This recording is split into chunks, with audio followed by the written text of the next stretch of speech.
स्वागत है स्प्लेनर में।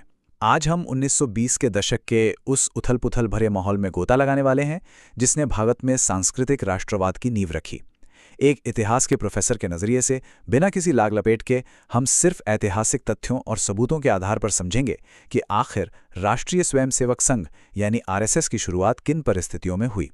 तो चलिए इस ऐतिहासिक यात्रा पर चलते हैं और देखते हैं कि कैसे एक छोटे से विचार ने दुनिया के सबसे बड़े संगठनों में से एक का रूप ले लिया। आज की हमारी रूपरेखा कुछ इस तरह रहेगी।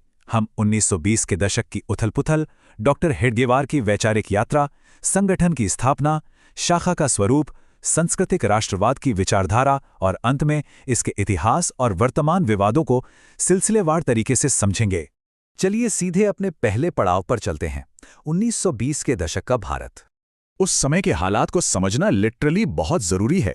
सोचिए, एक तरफ तो महात्मा गांधी के नेतृत्व में ब्रिटिश शासन के खिलाफ असहयोग आंदोलन पूरे उफान पर था, लोग एकजुट हो रहे थे।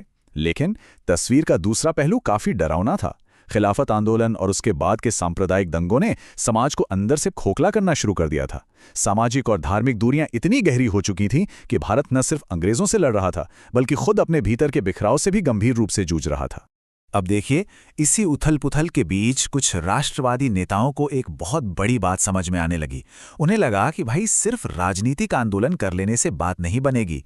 अगर हमारा समाज अंदर से ही बटा हुआ है तो कोई भी राजनीतिक जीत टिकेगी कैसे।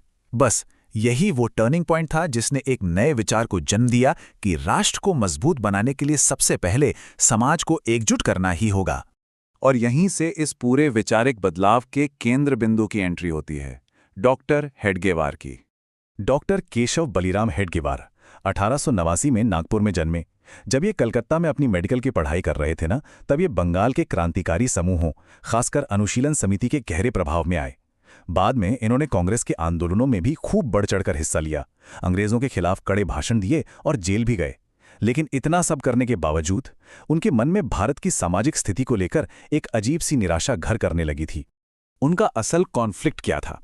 उनका स्पष्ट मानना था कि अंग्रेजों के खिलाफ जो आंदोलन चल रहे हैं वो सिर्फ एक अस्थाई यानी टेम्परेरी एकता लाते हैं। जैसे ही आंदोलन खत्म, लोग फिर अपनी जातियों और क्षेत्रों में बढ़ जाते हैं। उनका बिल्कुल क्लियर विजन था कि जब तक लोगों में दैनिक अनुशासन नहीं होगा, तब तक इस जातिवाद और क्षेत्रवाद को जड़ से नहीं उखाड़ा जा सकता। मतलब फोकस सिर्फ राजनीतिक नारों पर नहीं, बल्कि समाज को रोजाना के स्तर पर एक करने पर होना चाहिए। और उनके इसी स्पष्ट विजन का नतीजा था एक बिल्कुल नए वैचारिक ढांचे की स्थापना। साल था 1925, विजयादशमी का दिन। नागपुर में युवाओं की एक बहुत ही छोटी सी टोली के साथ इस नए संगठन की नींव रखी गई। और सबसे हैरान करने वाली बात जानते हैं, शुरुआत में ना तो इनके पास कोई बड़ा ऑफिस था, ना फंड्स और ना ही कोई राजनीतिक पावर। ये लिटरली सिर्फ एक विचार और कुछ मुट्ठी भर युवाओं के पक्के इरादे के दम पर शुरू हुआ था। तो आखिर इनका शुरुआती मकसद क्या था? इनका इरादा एकदम सीधा और फोकस था, समाज की अंदरूनी कमजोरियों को दूर करना।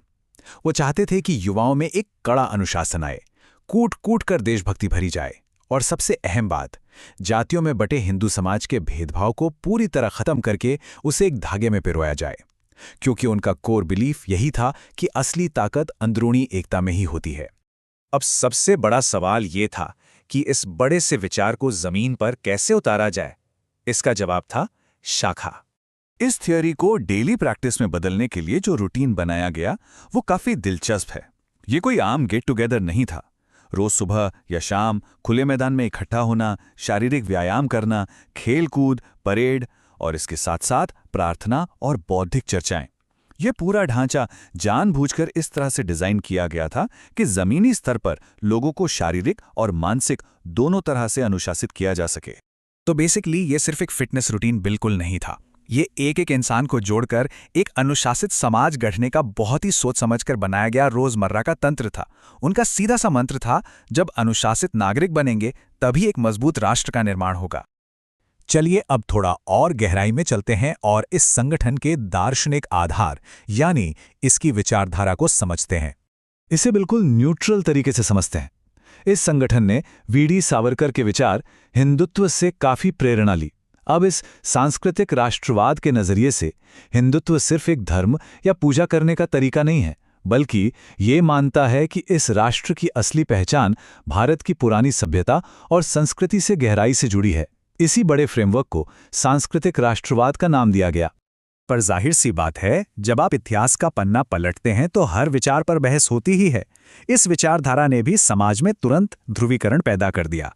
एक तरफ इसके सपोर्टर्स थे जिन्हें लगा कि वाह, ये विचार तो पूरे समाज को एक कर सकता है, लेकिन दूसरी तरफ जो अकादमिक आलोचक थे उनका सख्त ऐतराज था।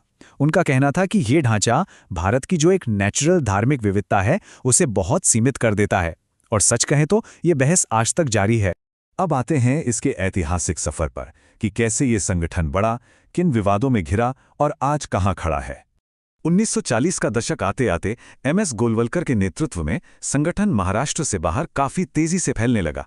लेकिन 1948 में इनके सामने एक ऐसा संकट आया जिसने सब कुछ हिला के रख दिया। एक पूर्व सहयोगी नाथूराम गोडसे द्वारा महात्मा गांधी की हत्या कर दी गई, जिसके ठीक बाद इस संगठन पर बैन लगा दिया गया। हालांकि बाद में जांच के बाद यह प्रतिबंध हटा लिया गया था, लेकिन इसने एक बहुत गहरा दाग जरूर छोड़ दिया। खैर, इसके कुछ समय बाद ही 1951 में भारतीय जनसंघ की स्थापना के साथ इस विचारधारा से जुड़े लोगों ने राजनीति में भी कदम रख दिया। अगर हम इस ऐतिहासिक बहस को निष्पक्ष रूप से जांचें तो दो बिल्कुल अलग तस्वीरें दिखती हैं। जो समर्थक हैं वो पूरे कॉन्फिडेंस से कहते हैं कि संगठन ने हमेशा बड़े पैमाने पर समाज सेवा की है, आपदाओं में राहत पहुंचाई है और युवाओं का चरित्र निर्माण किया है। लेकिन आलोचकों का तर्क इसके बिल्कुल उलट है। वो पॉइंट आउट करते हैं कि आज़ादी के मुख्य आंदोलनों में इनकी कोई खास भागीदारी नहीं थी और इनकी विचारधारा असल में ध्रुवीकरण करती है, जिससे अल्पसंख्यकों में असुरक्षा बढ़ती है। और ये दोनों ही पक्ष आज के इतिहास के पन्नों में साफ साफ दर्ज हैं। इन सभी ऐतिहासिक बहसों से इतर अगर हम आज की जमीनी हकीकत देखें तो आंकड़े सच में अभूतपूर्व हैं। आज ये दुनिया के सबसे विशाल स्वयंसेवी संगठनों में से एक हैं। इसकी हजारों शाखाएं रोजाना लगती हैं। शिक्षा हो, मजदूर संगठन हो या फिर सेवा के काम, इसका नेटवर्क बहुत बड़ा है। 1925 के नागपुर के उस छोटे से मैदान से शुरू होकर आज आधुनिक भारतीय राजनीति में भी इसका बहुत ही गहरा प्रभाव है, जो अंततः हमें स्रोत सामग्री के आधार पर एक बहुत ही प्रोवोकेटिव और सोचने पर मजबूर करने वाले सवाल पर लाकर खड़ा कर देता है। क्या 1920 के उस बिखरे हुए भारत को इस आंदोलन ने सचमुच एकजुट किया, या फिर इसके सांस्कृतिक राष्ट्रवाद ने समाज के विभाजनों को और भी ज्यादा गहरा कर दिया? ये एक ऐसा सवाल है जिसका अंतिम जवाब शायद इतिहास के विद्यार्थी आज भी तलाश रहे हैं।